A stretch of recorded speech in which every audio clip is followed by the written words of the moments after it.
Alors, on voudrait savoir, Renaud, comment on décroche un contrat dans une boîte d'édition quand on est mangaka français, pas connu du tout? Est-ce qu'il y a des préjugés à combattre? Est-ce qu'il y a des difficultés particulières? C'est comme tout, il faut coucher dans tous les cas. On couche alors? Voilà. Et si on est performant... C'est bon. Voilà, oui c'est ça. Non. Chez Pika, c'est des petits coquins? C'est quoi la question? La question c'est quand on est français et qu'on fait du manga, est-ce qu'il y a des préjugés à combattre? Est-ce qu'il y a des difficultés particulières? Alors en fait, il n'y a pas les préjugés, enfin moi j'ai pas eu les préjugés vis-à-vis de l'éditeur quand j'ai présenté mon projet.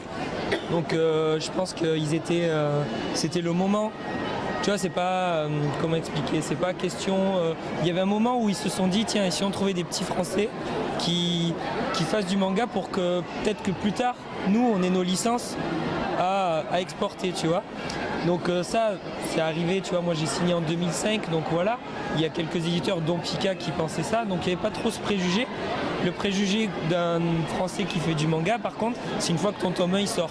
C'est le public qui l'a un peu, tu vois. D'accord, ça devient plutôt le public alors. Au début, oui. D'accord.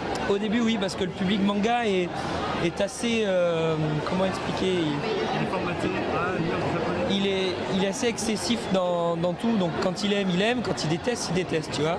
Et donc c'est vrai qu'au début, comme on était dans les premiers, t'arrives, si ton tome est un peu bancal, ce qui était le cas avec Dreamland, techniquement, c'est normal que tu te fasses un peu défoncer. Alors est-ce que c'est la faute parce que t'es français ou est-ce que parce que t'es pas prêt? Ça c'est un autre débat, tu vois, mais ouais. Après les préjugés, tu vois, on peut le voir maintenant, ils sont tombés. Ouais, puis c'est pas question d'être français, d'être coréen ou quoi, c'est franchement tu fais une bonne série, un truc qui plaît, qui touche les gens, et ça plaira.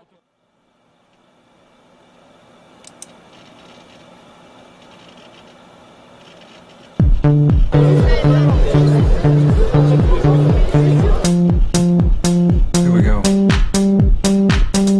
One step at a time, don't be living on the line. I don't need a friend, I got more than on the mind. Sunshine in my brain, making everyone complain. Radio in the heart, don't be being so strange. Think I'm losing it, baby, where have you been? Everybody says that you're moving again. I don't wanna be right, baby, every single night. And I could tell you a thing about taking your time.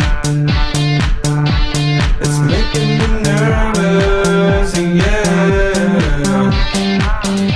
One step at a time, don't be living. Tu penses que ça a changé par rapport à tes débuts, à ce niveau-là? Oui, parce qu'en fait, aujourd'hui, on doit être une trentaine d'auteurs français à s'être essayés au format manga chez plusieurs éditeurs. Donc aujourd'hui, on va dire qu'il n'y en a pas beaucoup qui survivent, donc, parce qu'il y a déjà une saturation dans le marché des séries Jap ici en France. Donc déjà, si tu es petit jeune français et que tu dois essayer de percer, c'est 2 fois plus dur. Mais on va dire que les éditeurs laissent pas l'opportunité, laissent pas la chance d'essayer de percer, tu vois. Il y a un système de si tu marches pas au bout de tant de temps, et hop, tu vois, il y a une visibilité aussi qui est un souci. C'est ça, donc voilà, moi j'ai l'impression que c'est un peu devenu, tu vois, genre on va trouver notre petit français parce que là les auteurs qui arrivent, la nouvelle génération, qui ont 20 ans, ils jurent que par « je veux être mangaka ». Tu vois, déjà, c'est le mot. Et donc ça, c'est des proies faciles pour des éditeurs qui pourraient... Parce que ces petits jeunes, ils savent pas combien tu dois être payé au dessin, à la planche, tu vois. Donc c'est très facile de leur proposer un petit contrat. Mais disons qu'il n'y a pas trop d'infos dans le milieu de la BD. Les auteurs sont un peu autistes sur ce côté, c'est vrai, hein, on n'ose pas dire combien on gagne et tout. Donc quand tu es un petit jeune, tu as 20 ans, tu as un éditeur, il te propose une misère. Comme tu n'as pas d'infos sur le net, de dire c'est quoi qui... Moi c'est ce que j'essaie de dire aux jeunes, c'est de vraiment se préparer, de ne pas chercher le contrat comme le Graal. C'est voilà, les éditeurs aujourd'hui en France ne sont pas des éditeurs japonais, c'est pas la même culture, c'est pas la même structure, donc voilà. Mais en même temps on te demande les mêmes résultats qu'un One Piece ou un Naruto. Enfin, pas, j'exagère, mais c'est normal. Le lecteur, il a 6 euros dans sa poche entre le dernier tome de One Piece qui suit et qui sait qu'il va kiffer et un petit tome d'un tome 1 d'un jeune auteur. Le choix il est vite fait pour le lecteur lambda, tu vois, donc il faut vraiment de la com et tout. Alors Dreamland semble très inspiré de ta vie, je crois que c'est assez clair, et contient énormément de clins d'œil. Alors comment t'es venu le scénario Est-ce que tu l'écris aussi au fur et à mesure des parutions, ou alors non, c'est une histoire vraiment pensée à l'avance et t'avances petit à petit tous les 6 mois, ou alors voilà. En fait c'est tout ce que tu as dit, donc oui, Dreamland c'est mon vécu mais pas que, tu vois, tu peux pas raconter, il m'est pas arrivé tout ça, mais je suis quelqu'un d'observateur, j'ai des potes, j'ai écouté ce qu'on m'a raconté, donc c'est vrai que c'est très ancré dans la vie réelle, parce que voilà, je suis monsieur tout le monde, j'ai vécu les mêmes délires, ni plus ni moins que je pense tout. Tu fais qu'adapter des faits réels, la vie de tes amis, la tienne, au jour le jour. Je suis le gars le plus normal qui raconte les histoires les plus normales du monde, c'est tout. Ça n'empêche pas de rencontrer le succès. Tu touches les gens en fait, c'est ça que je vois avec Dreamland, il n'y a pas de héros, tu vois, c'est pas Terrence le préféré.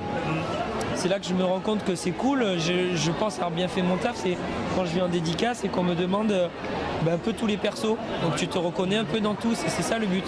C'est moi, pour moi c'est perso, hein. Si j'aime pas écrire des histoires avec un héros, j'aime que tout le monde soit des héros, pas des faire-valoir, et voilà. C'est pas d'ailleurs une des caractéristiques du manga, et c'est pas la raison pour laquelle tu fais du manga et non pas par exemple la BD franco-belge où souvent c'est une personne mise en avant et les autres sont des faire-valoir finalement. Je me suis même pas posé la question. C'est vrai que si on se posait 2 minutes à analyser, on pourrait dire ce que tu dis est vrai. Mais moi, dans ma démarche, c'est pas genre le franco-belge c'est ci, le manga c'est ça. Si j'écris mes histoires, j'ai des scénarios dans la tête. Quand j'ai les scènes en tête, je vois comment je me raconte le film. Et après, je vois ce qu'on me propose dans le milieu narratif. En France, tu as la franco-belge, le manga, tu as aussi le format comics, tu vois, tu as de l'indé. Et après, j'adapte en fait. On va dire que c'est le scénario qui m'impose le format, pas l'inverse. Je suis pas de ce genre à dire allez, on fait du manga pour faire du manga. J'ai eu Dreamland, j'avais une scène par exemple, Terrence qui embrasse Lydia. Imaginons, je vois la scène dans ma tête, je la découpe, c'est très long.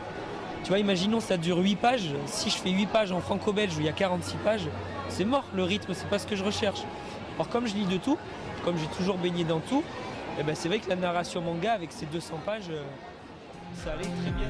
I got more than on my mind. Sunshine in my brain, making everyone complain.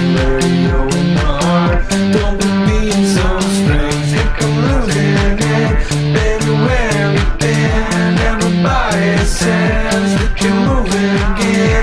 I don't wanna be right, baby, every single night. I can tell you anything about taking your time. It's making me nervous, yeah.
we rowdy. Shouts to all my lost boys. Shouts to all my lost boys. Shouts to all my lost boys. Shouts to all my lost boys. We rowdy. Shouts to all my lost boys.